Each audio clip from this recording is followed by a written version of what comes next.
Ini sangat berbahaya. Sama juga kita mendukung terorisme, mendukung pembunuhan. Ini pengkhianatan terhadap negara. Ini pengkhianatan terhadap Pancasila. Ini pengkhianatan terhadap undang-undang. Kalau mau memaksakan datang ke Israel, orang jangan tinggal di sini. Silahkan tinggal di Israel saja atau negara lain, sudah. Oke, apakah justru mungkin bisa seperti itu? Ya, sepak bola punya aturan tersendiri yang namanya law of the game. Kalau kemudian Pak Novel Bakmukmin bilang kita belum, baru kemarin kok Februari, gitu. Atlet Mikhail Yakovlev di situ loh velodrome Jakarta. Kemudian bulan Januari atlet menembak dari Israel.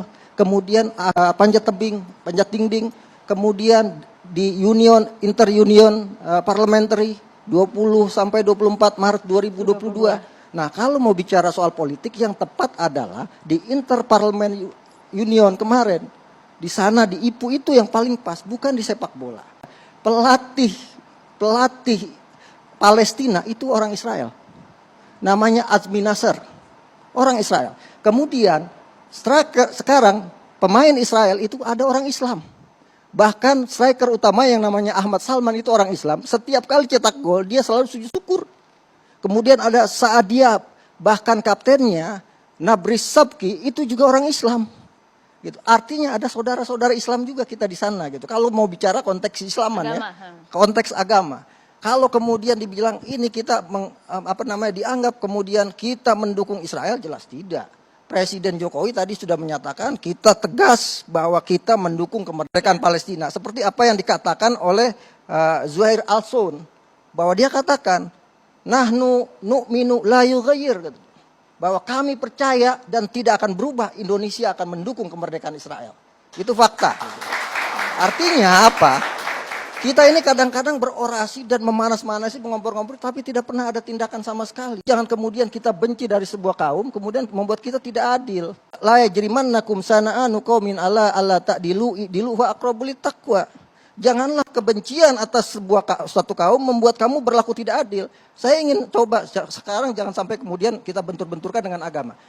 Ayat ini Al-Maidah ayat 8, asbabun nuzulnya dalam kitab Ibnu Katsir dan tafsir Al-Maraghi itu dijelaskan bahwa ketika itu Fathul Makkah, Nabi ingin masuk ke dalam Ka'bah. Ketika mau masuk ke dalam Ka'bah, yang pegang kunci Ka'bah adalah Yahudi, namanya adalah Utsman bin Tolha bin Abi Tolha. Kemudian sahabat Ibnu Abbas bilang, ya Rasulullah, ambil kuncinya, serahkan ke Ali bin Abi Thalib, karena kita yang paling berhak untuk memegang kunci itu. Kemudian Nabi masuk, minta kepada Utsman bin Abi Tolha masuk ke dalam Ka'bah, membersihkan gambar peninggalan Nabi Ibrahim. Baru satu putaran, Jibril turunlah ayat ini.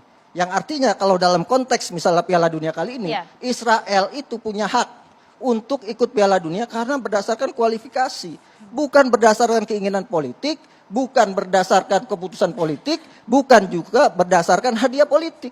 Tapi dia lolos kualifikasi karena memang berhak untuk melakukannya dalam konteks football family. Bukan kemudian tadi kata Pak Novel Bakmukmin bahwa kita itu mendatangkan, kita tidak mendatangkan. Gitu kan? Kita tidak mendatangkan Israel ke sini, tapi Israel punya hak sebagai anggota FIFA untuk ikut Piala Dunia.